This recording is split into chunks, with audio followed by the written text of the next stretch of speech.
wabarakatuh.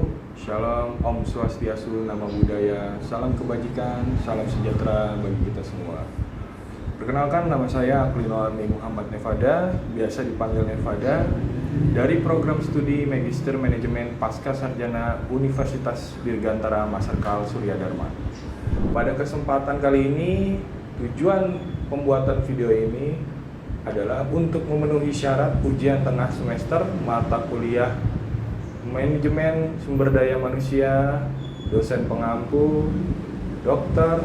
Sri Yanti Yosefa, SPD, MM. Assalamualaikum warahmatullahi wabarakatuh. Shalom, Om Swastiastu, Namo Buddhaya. Perkenalkan, nama saya Siti Mariam Komariah, biasa dipanggil Mariam, dari Universitas Dirgantara Masarkal Surya Dharma. Pada kesempatan kali ini, tujuan dari pembuatan video adalah untuk memenuhi salah satu persyaratan UTS mata kuliah Manajemen Sumber Daya Manusia dengan dosen pengampu Dr. Sri Yanti Yosefa, SPD. Mas Nevada saat ini kalau boleh tahu bekerja di bidang apa ya? Saat ini saya bekerja di PT Famindo Inovasi Teknologi yang bergerak di bidang teknologi drone. Oh, itu maksudnya drone pesawat ya? Iya, drone pesawat. Jadi itu buat sendiri? Iya, jadi drone itu kita produksi sendiri di perusahaan kami tuh, dengan desain yang sudah dibuat oleh karyawan-karyawan kami. Oh, jadi itu perusahaannya itu bergerak di bidang apa? Jual beli juga, lalu jasa juga ya? Iya, jasa dan penjualan. Jasa dan penjualan. Nah, untuk penjualannya kami lebih ke sektor militer gitu. Untuk jasanya saya itu di pertanian dan perkebunan. Posisi Mas Nevada saat ini di perusahaannya sebagai apa ya? Saya sebagai pilot drone untuk mengoperasikan drone itu terbang. Oh, cukup menarik ya. Iya, Mbak. Nah, Mbak Mariam sendiri bekerja di perusahaan apa dan bergerak di bidang apa ya, Mbak ya, untuk perusahaannya? Kalau saya sendiri bekerja di perusahaan infrastruktur telekomunikasi yang dimana di perusahaan itu membangun tower-tower BTS di setiap daerah tuh. Nah, untuk proyeknya di daerah mana aja, Mbak, kalau boleh tahu, Mbak? Proyeknya sih di hampir seluruh Indonesia, tapi terbanyak untuk saat ini di daerah Sumba. Oh, di Sumba. Sumba Barat. Sumba Barat. Iya. Nah, untuk posisi Mbak di perusahaan Mbak itu sebagai finance. Sebagai finance. Iya. Mas Nevada tadi kan bilang bekerja di perusahaan yang bergerak di bidang teknologi drone ya. Yeah. Gimana sih konsep SDM di perusahaan Mas Nevada saat ini? Jadi konsepnya adalah pengembangan sumber daya manusianya. Jadi perusahaan kami itu telah membentuk sebuah master plan human capital yang kemudian terus menerus diperbarui setiap tahunnya. Nah, pembaharuan master plan yang dimaksud itu supaya merencanakan apa yang sudah disusun dan disesuaikan dengan dinamika bisnis perusahaan. Jadi perusahaan kami menyusun master plan selaras dengan strategi bisnis yang diterapkan sebelumnya. Nah, dalam rangka menilai kompetensi sumber daya manusia yang ada di perusahaan kami itu, perusahaan kami menerapkan pendekatan kompetensi based human resource management atau yang disebut dengan CBHRM. Nah, ada 3 model yang dikembangkan berdasarkan pendekatan tersebut, yakni spesifikasi kompetensi seperti skill dan knowledge, generic kompetensi itu personal quality, dan core kompetensi atau value. Jadi ketiganya pada dasarnya dikembangkan guna mendukung proses penilaian kualitas karyawan dengan cara transparan dan adil. Nah, selain itu kita menerapkan master plan yang terus-menerus diperbaharui di perusahaan kami, juga membuat semacam directory di mana ada daftar tentang kompetensi yang dibutuhkan oleh perusahaan kami gitu. Daftar itu juga terus-menerus diperbaharui supaya sesuai dengan perubahan dan dinamik bisnis yang berlaku di PT kami gitu. Nah, konsepnya jadi terstruktur ya Mas, bagus perusahaannya. Jadi lebih memodifikasi ke perubahan teknologi saat ini. Ya, jadi kita mengikuti pembaharuan, terus mengikuti teknologi saat ini gitu. Jadi kita selalu mengupdate setiap tahunnya gitu, Mbak. Nah, Gitu. untuk konsep SDM di lingkungan perusahaan Mbak Mariam sendiri bagaimana ya? Oh, eh, kalau konsep di perusahaan saya sendiri, Iya. konsep yang saya pahami itu kan adalah suatu gagasan yang dipercaya membantu terwujudnya planning dari perusahaan dalam mewujudkan visi misi. Iya. Nah, perusahaan yang baik itu tumbuh dari konsep strategi MSDM yang mendukung. Konsep yang dibuat dengan matang nantinya akan berpengaruh dengan proses terbentuknya visi misi perusahaan. Kalau di perusahaan saya sendiri, dari manajemen proyeknya itu membuat konsep berupa mapping yang dimana manajemen proyeknya itu memastikan agar titik-titik pembangunan yang sudah dipetakan sesuai dengan titik-titik yang terpancar dari tower BTS itu sendiri. Kalau dari segi HR-nya, jadi HRD memastikan semua karyawan yang diikut sertakan dalam proyek itu dapat menjalankan tugasnya masing-masing gitu. Jadi sebelum pembangunan itu ada proses mappingnya juga ya? Iya. Itu proses mappingnya itu mengukur lahan yang akan dibangun atau seperti Jadi apa, Mbak? proses mappingnya itu BTS itu kan ada satelit ya. Iya. Satelitnya itu jadi biasanya sebelum kita membangun tower itu ada namanya titik pancar.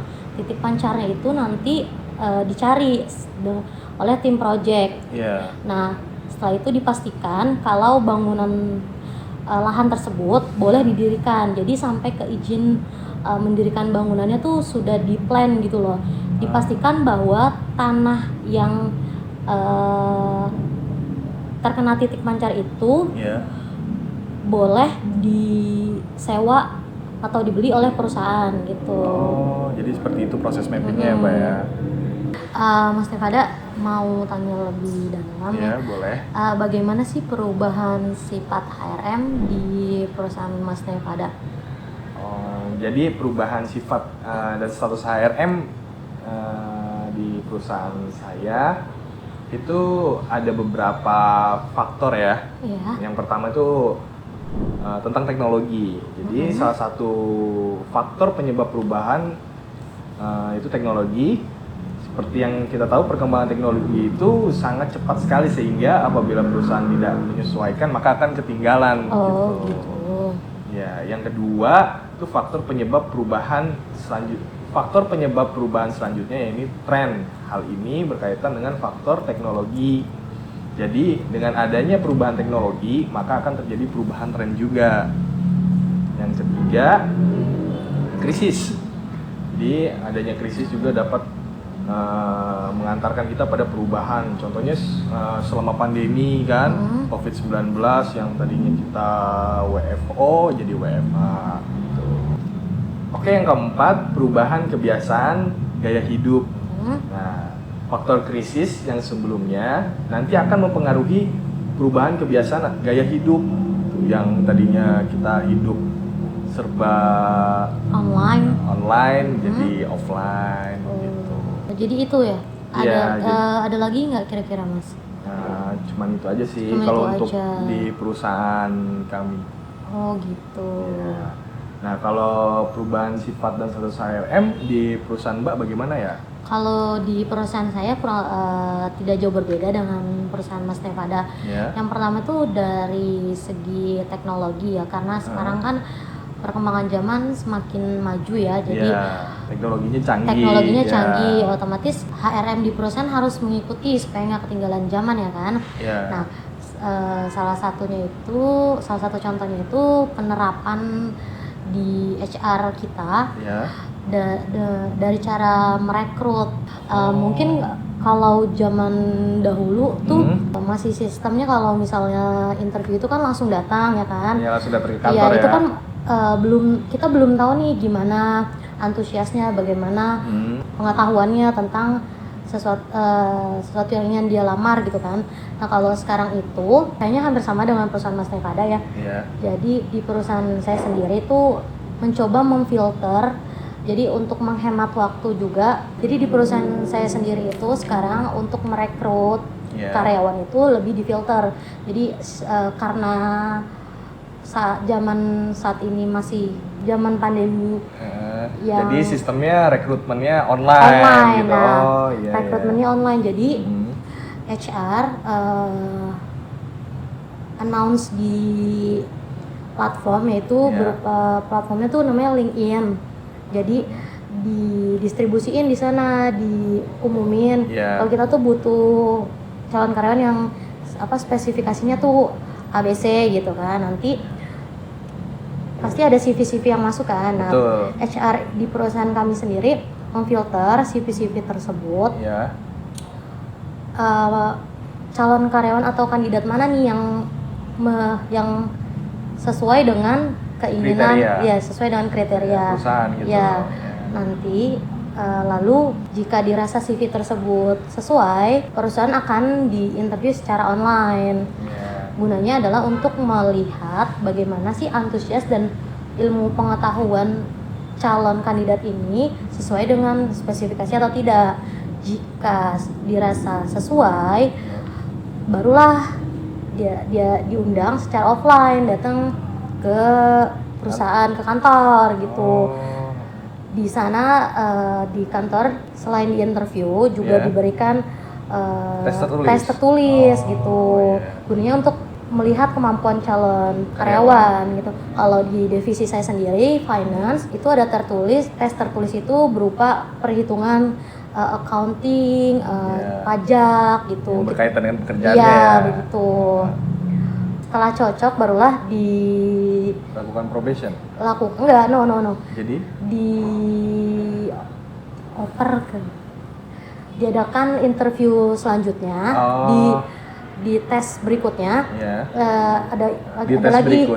Ada lagi interview di manajemen project, karena di perusahaan saya sendiri kan bergerak di telekomunikasi ya. Jadi perlu manajemen project mengetahui gimana sih kandidatnya nih, cocok nggak, sesuai nggak dengan karakter perusahaan, dengan gitu. Kriteria perusahaan. Iya, karena kan kita ini kan sering berhadapan dengan orang lapangan, jadi beda dengan finance yang mungkin hanya tektokan sama orang kantor aja. Kalau kita ini lebih ke orang lapangan, kira-kira dengan kriteria, dengan cara dia berpikir, cara dia berasumsi, cocok nggak?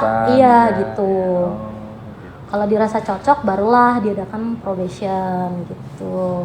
Lalu ada juga perubahan di sistem kerja. Kalau dulu mungkin WFO, WFH ya, 50-50. Kalau sekarang udah 100%. Gitu sih. Nah, untuk probationnya sendiri itu kira-kira berapa bulan ya? Kalau di kantor Mbak Mariam? Di kantor saya sendiri, probation itu ada yang 3 bulan, ada yang 6 bulan gitu. Jadi setelah melewati probation ini, apakah dia langsung jadi karyawan tetap atau seperti apa, Mbak? Kalau dirasa masih kurang, mungkin dikontrak dulu 1 sampai 2 tahun. Kalau memang dia kompeten, langsung dijadikan karyawan tetap. Gitu. Jadi kalau misalkan ya kurang kompeten, dikasih kontrak untuk dikasih jangka 2 tahun. Iya, gitu. Bagaimana dukungan manajemen LIMI dan manajemen Puncak berfungsi agar mendapatkan suatu manajemen yang efektif di perusahaan Mas Nevada sendiri? Jadi untuk mencapai HRM yang efektif dan efisien, manajemen lini itu harus berhubungan dan berkomunikasi langsung dengan si karyawannya. Pada prakteknya tentu hal ini tidak mudah dilaksanakan, mengingat suatu organisasi atau perusahaan pasti tidak hanya terdiri dari satu kepala. Iya, betul. Nah, untuk mengarahkan banyak kepala kepada tujuan yang sama, dibutuhkan suatu kebijakan yang berfungsi membantu mengarahkan kepala-kepala ini pada satu tujuan tertentu. Jadi fungsinya HRM ini untuk perusahaan itu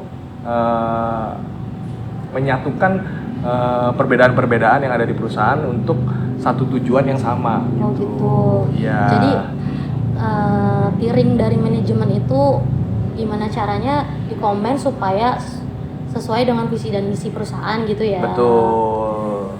Bagaimana dukungan lini perusahaan di Mbak Mariam untuk berfungsi secara efektif dan praktek HRM-nya dalam perusahaannya itu juga bagaimana ya Mbak ya? Oh gitu. Jadi kalau di perusahaan saya sendiri itu terbagi menjadi 3. Ada namanya manajemen puncak, manajemen menengah, dan manajemen lini. Nah kalau di manajemen puncak ini levelnya CEO.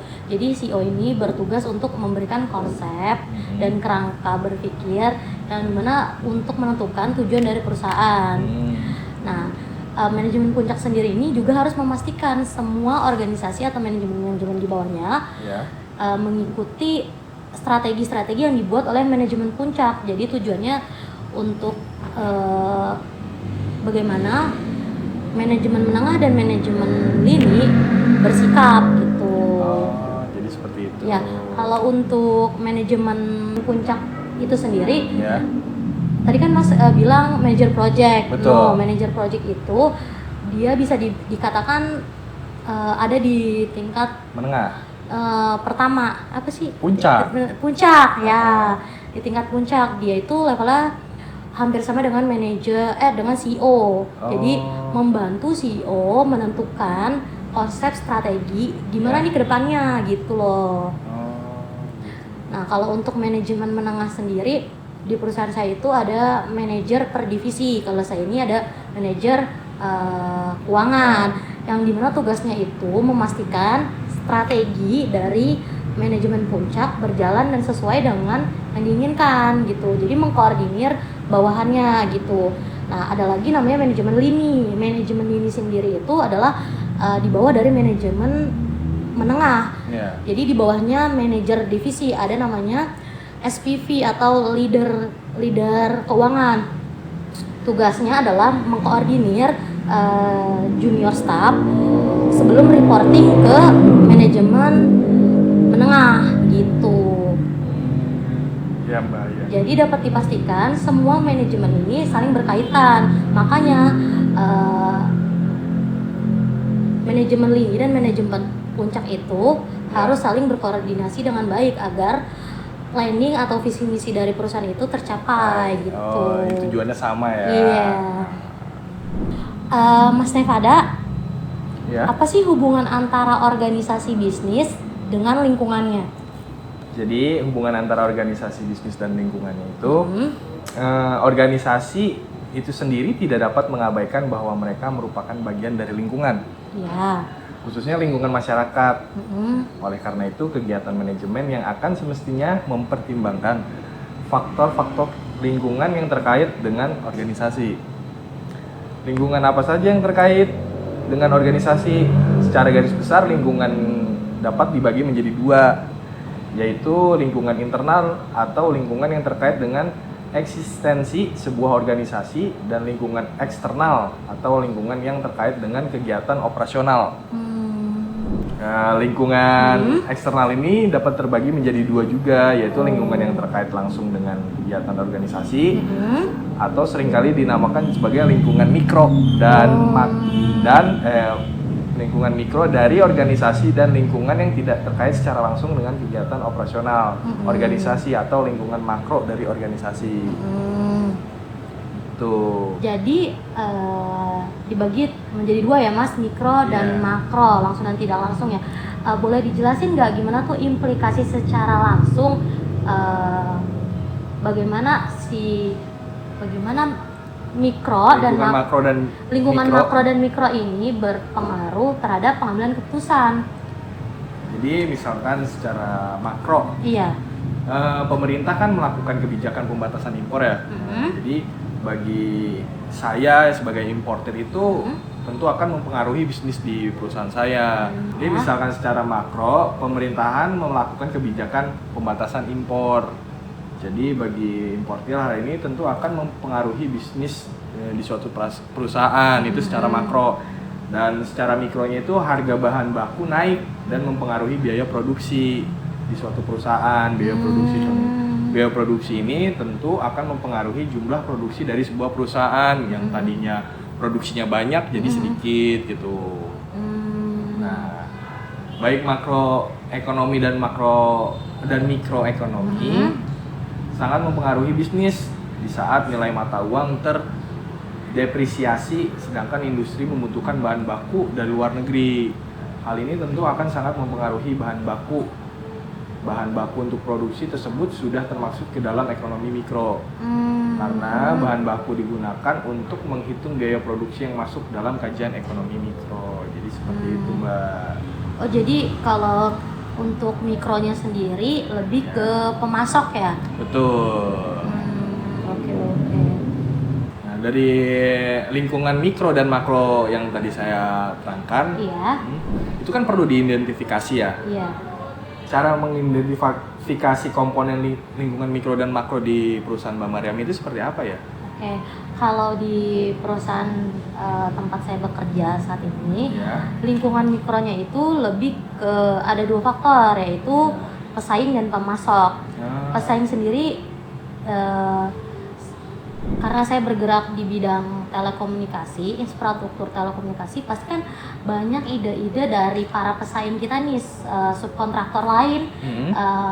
Nah, dari situlah berpengaruh tentang Produktivitas. no. Bagaimana cara HRM kita dalam mengambil keputusan. Jadi lebih ke arah gimana sih kita nih mencari ide atau solusi supaya kita tuh nggak kalah saing sama subkontraktor lain, entah dari teknologinya atau apanya gitu, intinya nggak kalah saing lah gitu. Kalau dari segi pemasok sendiri, karena pembangunan BTS Tower ini memerlukan banyak material, jadi kalau misalnya material itu mahal, otomatis dana yang kita keluarkan juga mahal kan, itu juga menjadi suatu hal yang harus dipikirkan dalam mengambil keputusan, karena kita juga harus melihat nih PO yang masuk dari tender kita harus lihat nilainya sesuai nggak dengan harga material sekarang gitu. Kalau dari segi makro ada 2, dari faktor alam sama faktor budaya. Kalau alam karena kita pembangunan di daerah, otomatis kan kita juga dikejar nih sama target. Kita dikasih target sama yang pemberi tender, vendor kita, misalnya 3 bulan atau 6 bulan. Tapi kalau misalnya cuaca di daerah, contoh di Kalimantan itu lagi jelek, itu juga akan berpengaruh sama pembangunan, jadi akan lebih lama. Nah, biasanya kalau lebih lama itu kita dikenakan denda gitu. Oh, jadi ada dendanya? Ada dendanya, biasanya 2% dari nilai tender gitu, tapi nggak semua vendor sih.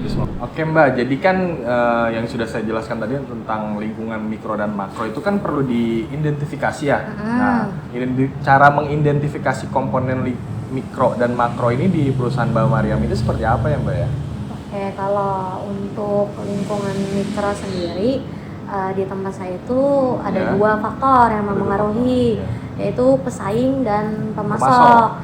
Karena perusahaan di tempat saya bekerja ini bergerak di infrastruktur telekomunikasi yang mengarah kepada teknologi, jadi banyak para pesaing atau subkontraktor dari perusahaan kami ini mempunyai ide-ide atau terobosan baru tentang teknologi. Nah, di situ menjadi suatu gencatan juga nih buat perusahaan saya, gimana caranya untuk membuat ide atau inovasi untuk bersaing dengan perusahaan subkontraktor lain.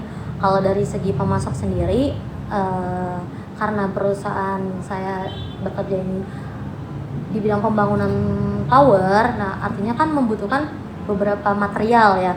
Jadi kalau misalnya harga material itu naik atau mahal ya, akan berpengaruh juga untuk pengambilan keputusan.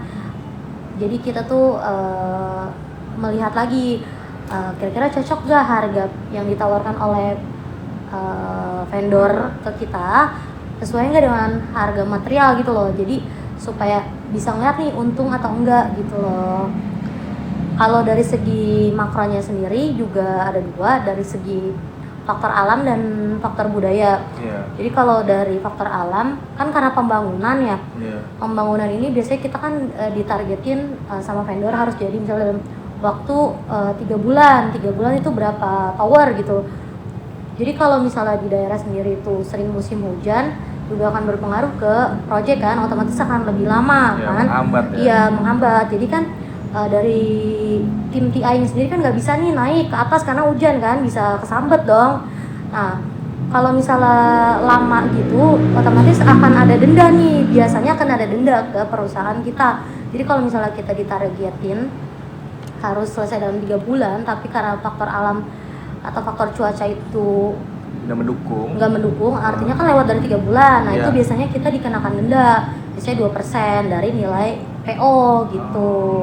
Itu kan jadi suatu tolak ukur buat ngambil keputusan gitu kan. Betul. Ini kita mau terima atau enggak nih tender ini gitu. Dengan syarat yang Iya, dengan keadaan alam yang hujan gitu kan. Nah, kalau dari segi faktor budaya sendiri nggak dipungkiri dari di setiap daerah tuh ada istiadat. Nah gitu kan, jadi kalau ada beberapa daerah yang sangat tertutup gitu ya, itu juga menjadi tolak ukur kita. Biasanya mereka banyak nih, boleh nggak sih nanti diupload di media sosial? Iya gitu, nggak, maksudnya omongan ini soalnya kan ini berpengaruh budaya kan, ada istiadat, boleh nggak omongan kita ini diupload gitu? Boleh. Ayo udah boleh. Ya udah, nggak apa-apa. Iya.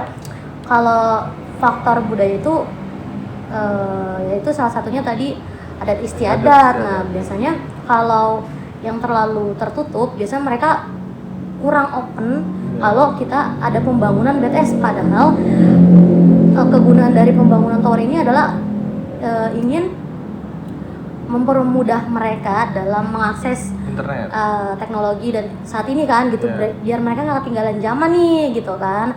Tapi karena mereka terlalu tertutup, biasanya mereka banyak minta ada upacara adat apa segala macam. Nah, itu juga menjadi pertimbangan kita gitu. Tradisi adatnya gitu. Mas Tevada, dari tadi kan kita ngomongin HRM nih.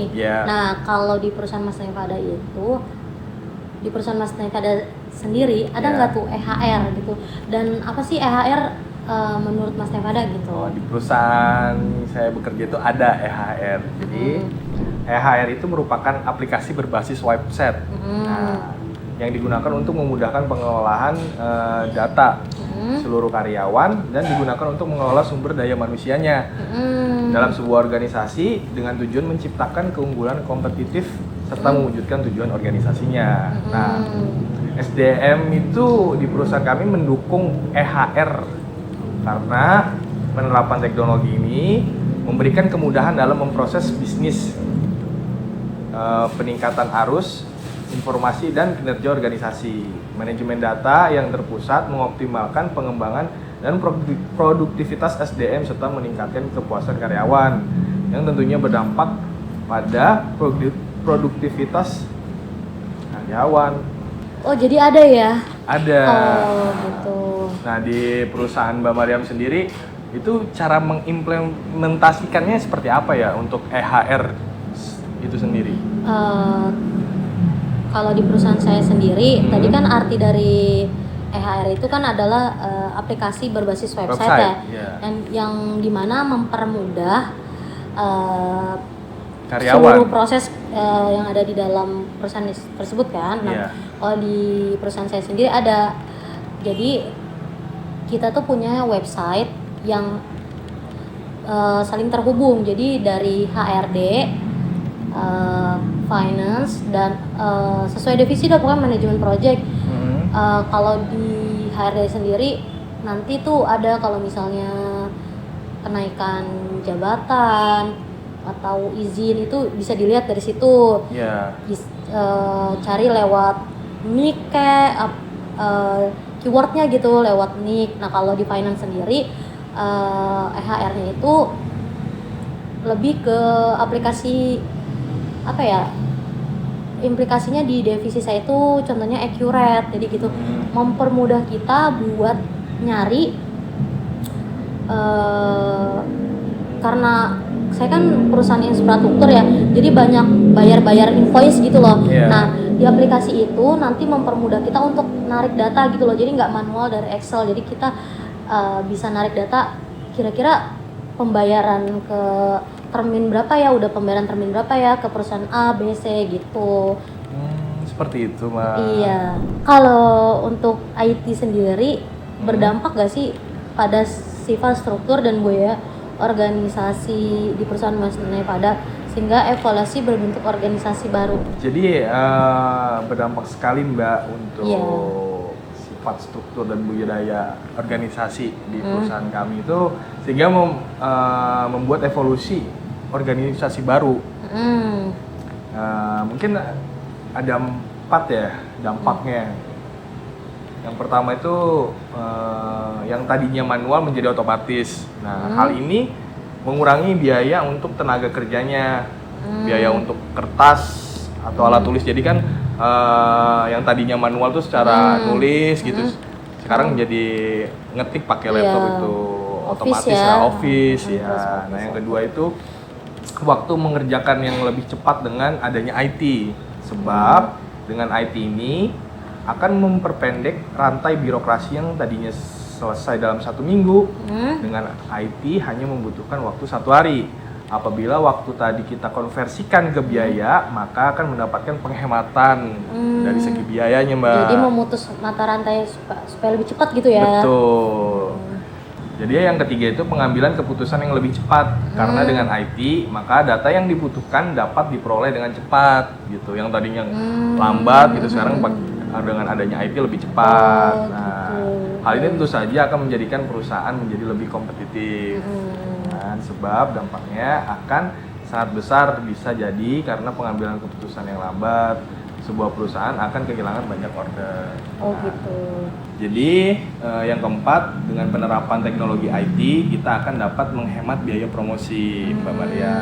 Gitu ya. Dan pemasarannya, karena promosi lewat website itu lebih murah. Iya. Dan konsumen dapat melihat company profile dari mana saja di seluruh dunia dan kapan saja. Begitu, Mbak Maria. Berarti kan media sosial ini menjadi alat bisnis ya untuk memperkuat promosi SDM kita gitu ya. Betul. Nah, kalau penerapannya di perusahaan Mas Nevada itu apa sih media sosialnya gitu?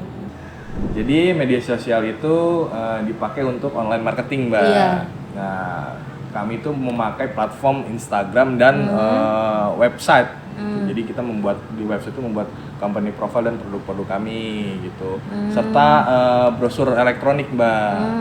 Gitu. Nah, media sosial ini kan sebagai online marketing, mengingat masyarakat Indonesia memang merupakan masyarakat yang aktif di jaring sosial media. Jadi tuh untuk dapat pelanggan baru gitu ya. Betul, Mbak. Nah, fungsi media sosial ini untuk bisnis di perusahaan saya bekerja itu memperluas jaringan, Mbak. Yang satu cara yang paling efektif untuk memasarkan produk itu melalui media sosial dan dapat menjangkau lebih banyak orang untuk mengetahui produk-produk yang akan ditawarkan. Mungkin tidak dapat dijangkau dengan media advertising lainnya gitu, Mbak. Jadi yang kedua itu meningkatkan popularitas produk, Mbak. Jadi kan orang belum tahu nih produk kami ini. Jadi kita memperlihatkan produk-produk kami itu melalui media sosial yang kami punya seperti Instagram dan YouTube gitu, Mbak. Jadi orang-orang tahu nih, oh di perusahaan ini produk drone-nya seperti ini gitu. Nah, sekaligus knowledge ya buat orang-orang yang belum tahu apa sih drone itu gitu. betul, ya. Mbak. Nah, yang ketiga itu kita mendapat pelanggan baru. Iya, pelanggan baru. Nah, yang keempat itu meningkatkan pengunjung website dan peringkat search engine. Jadi search engine itu misalkan kita cari kata kunci di Instagram atau di YouTube drone gitu, drone untuk pertanian. Nah, kita tuh meningkatkan untuk orang cari itu yang keluar tuh produk kita, Mbak, gitu. Jadi kan mereka melihat produk-produk kami gitu. Oh, di perusahaan ini ada ini drone seperti ini gitu. Jadi meningkatkan search engine gitu. untuk kata kuncinya. Seperti itu Mbak. Nah jadi di perusahaan Mbak Mariam sendiri bagaimana ya media sosial itu menjadi alat bisnis di perusahaan Mbak Mariam? Itu seperti apa ya? Boleh dijelaskan pakai platform apa, caranya seperti apa, itu bagaimana Mbak?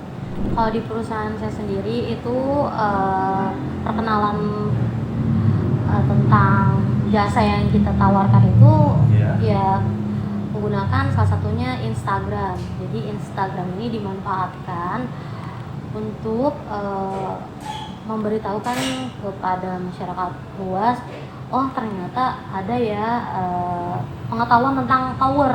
Jadi itu yang orang tahu mungkin sih kalau kartu gitu ngomongnya operator sinyal. Iya, mungkin orang tuh taunya cuman operator gitu kan.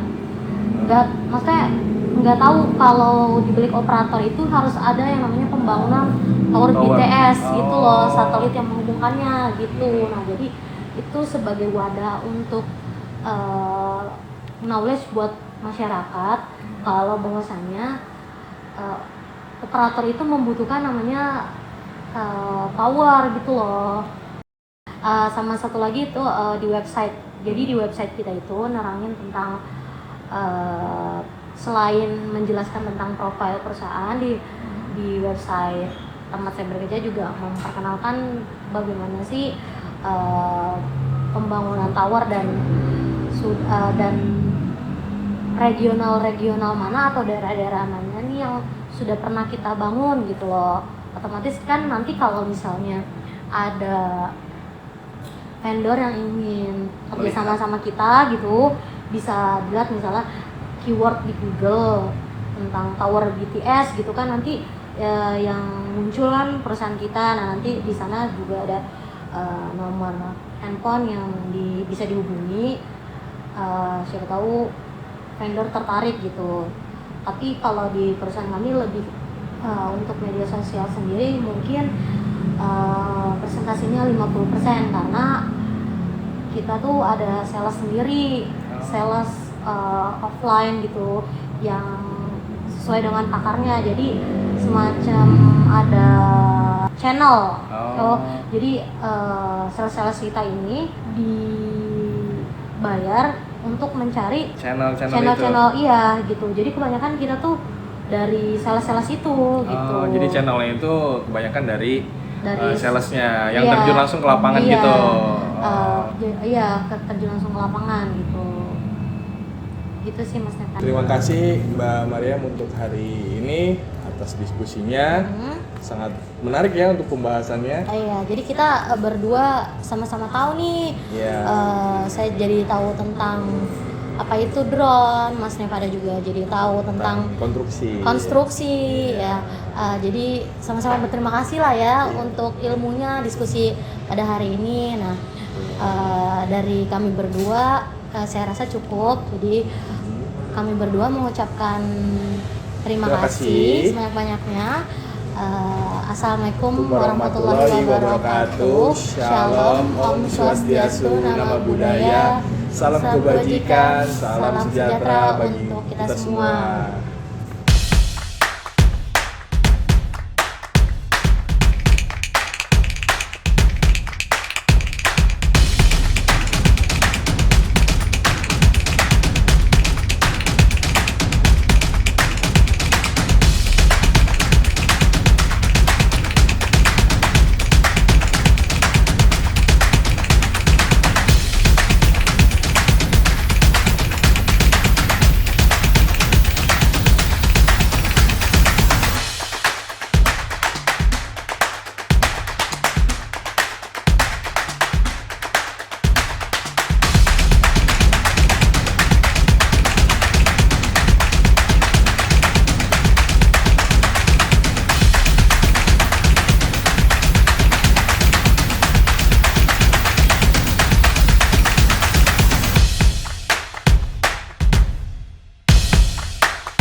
Marskal Raden Suryadi Suryadharma adalah bapak pendiri Angkatan Udara, diabadikan sebagai nama perguruan tinggi dengan maksud untuk mendorong generasi milenial mencontoh keteladanannya sebagai insan dirgantara.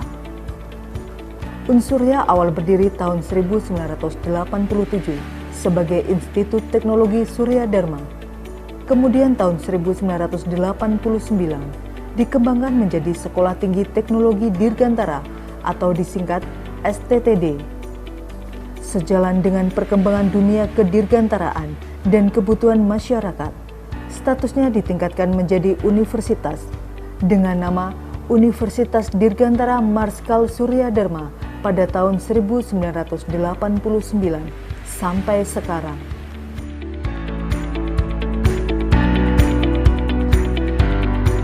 Di bawah pembinaan Tentara Nasional Indonesia Angkatan Udara, Unsurya saat ini mempunyai 2 kampus, yaitu Kampus A berlokasi di depan pintu gerbang Bandara Halim Perdana Kusuma dan Kampus B dan C di Komplek Angkasa Halim Perdana Kusuma.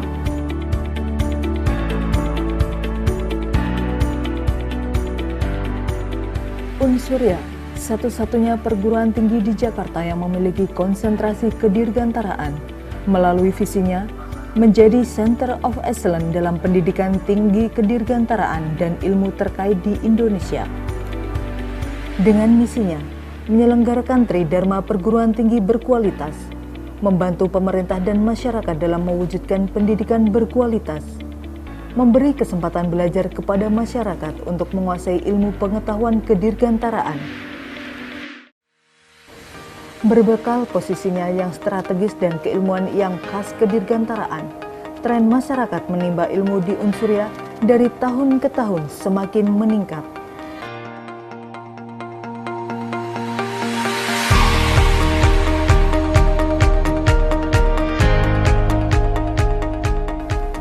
Mahasiswa asing dari Yaman, Timur Leste, dan Arab Saudi juga mencari ilmu di Unsurya.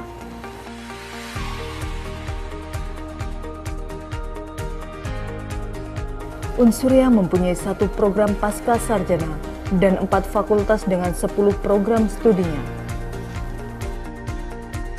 Program studi S2 Magister Manajemen,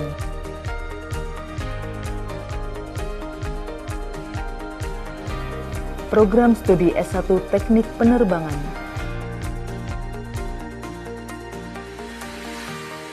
program studi S1 Teknik Industri,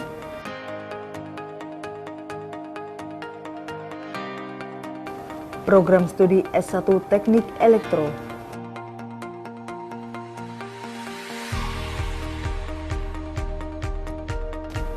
program studi S1 Sistem Informasi,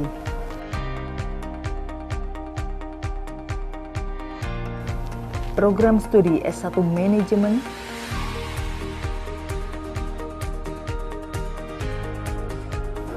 program studi S1 Akuntansi,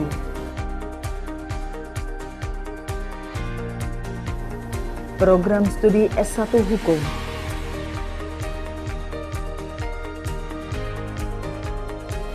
program studi D3 Teknik Aeronautika,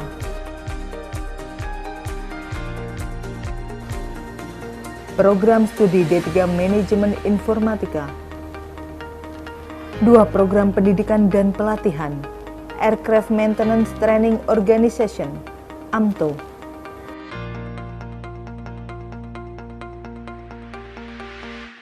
Air Traffic Control, ITC.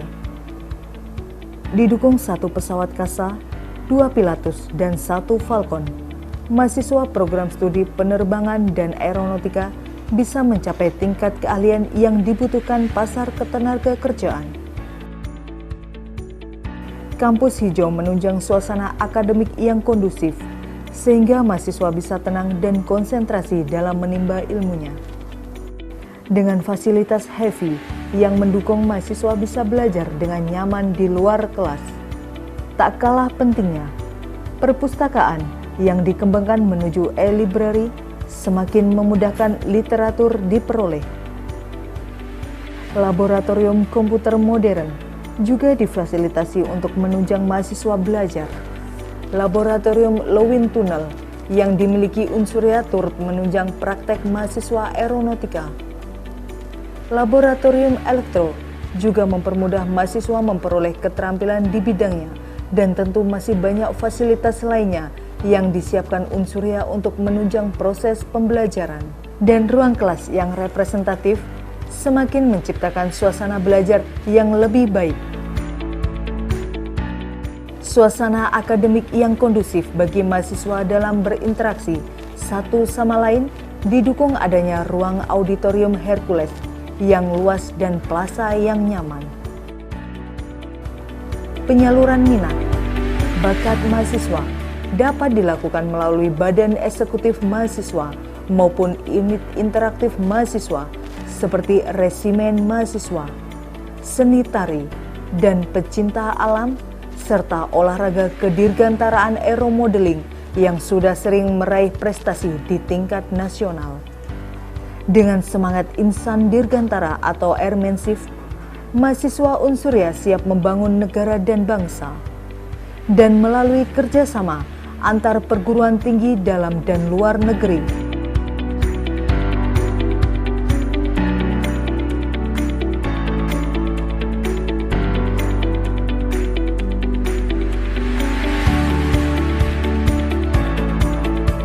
serta lembaga pemerintahan, dunia industri Unsurya mampu meningkatkan kualitas penelitiannya dan luaran jurnal akademik di tingkat nasional maupun internasional.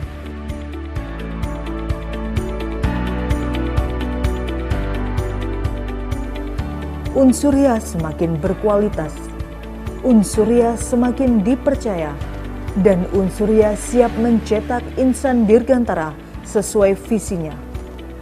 Saat ini 95% lulusan Unsurya dengan rentan waktu kurang dari 2-3 bulan sudah terserap di berbagai lapangan pekerjaan, terutama di dunia pekerjaan kedirgantaraan.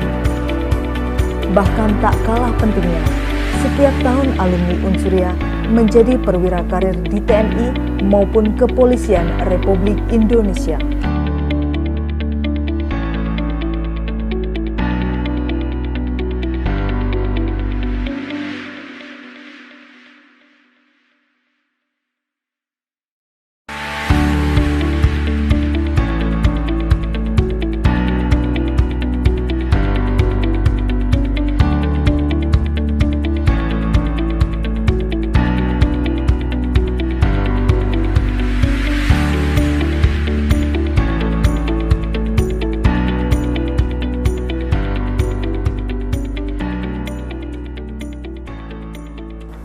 Marskal Raden Suryadi Suryadharma adalah bapak pendiri Angkatan Udara. Diabadikan sebagai nama perguruan tinggi dengan maksud untuk mendorong generasi milenial mencontoh keteladanannya sebagai insan dirgantara. Unsurya awal berdiri tahun 1987 sebagai Institut Teknologi Suryadharma. Kemudian tahun 1989 dikembangkan menjadi Sekolah Tinggi Teknologi Dirgantara atau disingkat STTD. Sejalan dengan perkembangan dunia kedirgantaraan dan kebutuhan masyarakat, statusnya ditingkatkan menjadi universitas dengan nama Universitas Dirgantara Marskal Suryadharma pada tahun 1989 sampai sekarang.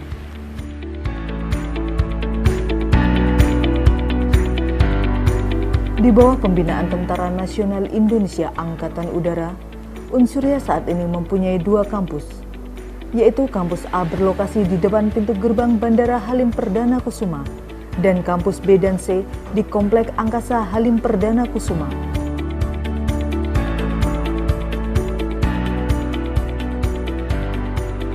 Unsurya, satu-satunya perguruan tinggi di Jakarta yang memiliki konsentrasi kedirgantaraan, melalui visinya menjadi Center of Excellence dalam pendidikan tinggi kedirgantaraan dan ilmu terkait di Indonesia.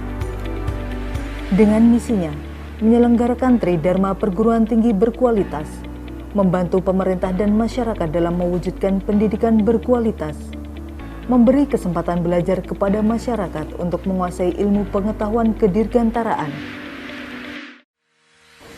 Berbekal posisinya yang strategis dan keilmuan yang khas kedirgantaraan, tren masyarakat menimba ilmu di Unsuria dari tahun ke tahun semakin meningkat.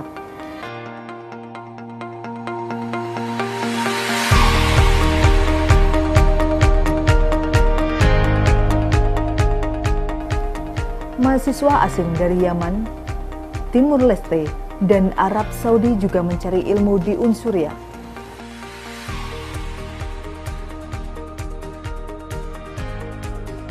Unsuria mempunyai 1 program pasca sarjana dan 4 fakultas dengan 10 program studinya. Program studi S2 Magister Manajemen,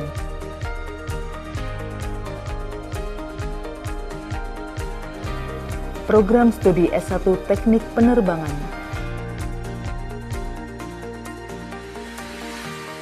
program studi S1 Teknik Industri,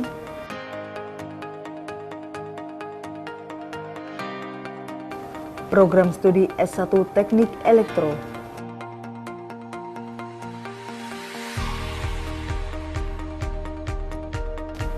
program studi S1 Sistem Informasi,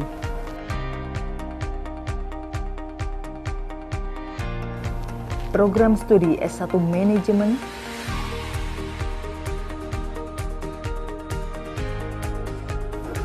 program studi S1 Akuntansi,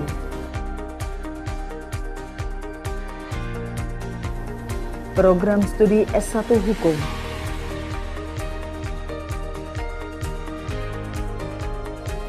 program studi D3 Teknik Aeronautika,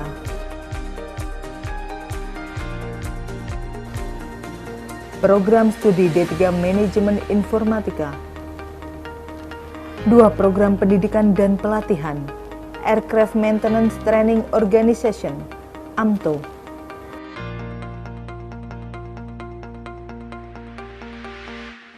Air Traffic Control, ITC. Didukung 1 pesawat kasa, 2 Pilatus, dan 1 Falcon, mahasiswa program studi penerbangan dan aeronautika bisa mencapai tingkat keahlian yang dibutuhkan pasar ketenagakerjaan. Kampus hijau menunjang suasana akademik yang kondusif, sehingga mahasiswa bisa tenang dan konsentrasi dalam menimba ilmunya. Dengan fasilitas heavy yang mendukung mahasiswa bisa belajar dengan nyaman di luar kelas. Tak kalah pentingnya, perpustakaan yang dikembangkan menuju e-library semakin memudahkan literatur diperoleh. Laboratorium komputer modern juga difasilitasi untuk menunjang mahasiswa belajar. Laboratorium Lowin Tunnel yang dimiliki Unsuria turut menunjang praktek mahasiswa aeronautika. Laboratorium Elektro juga mempermudah mahasiswa memperoleh keterampilan di bidangnya, dan tentu masih banyak fasilitas lainnya yang disiapkan Unsuria untuk menunjang proses pembelajaran. Dan ruang kelas yang representatif semakin menciptakan suasana belajar yang lebih baik. Suasana akademik yang kondusif bagi mahasiswa dalam berinteraksi satu sama lain didukung adanya ruang auditorium Hercules yang luas dan plaza yang nyaman. Penyaluran minat, bakat mahasiswa dapat dilakukan melalui badan eksekutif mahasiswa maupun unit interaktif mahasiswa seperti resimen mahasiswa, seni tari, dan pecinta alam, serta olahraga kedirgantaraan aeromodeling yang sudah sering meraih prestasi di tingkat nasional. Dengan semangat insan dirgantara atau airmanship, mahasiswa Unsuria siap membangun negara dan bangsa. Dan melalui kerjasama antar perguruan tinggi dalam dan luar negeri,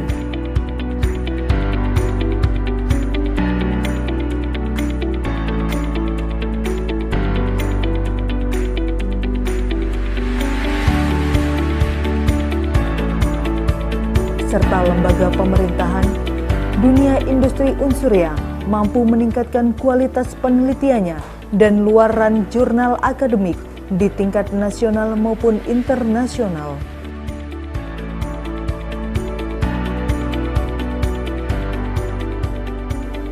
Unsuria semakin berkualitas, Unsurya semakin dipercaya dan Unsurya siap mencetak insan dirgantara sesuai visinya.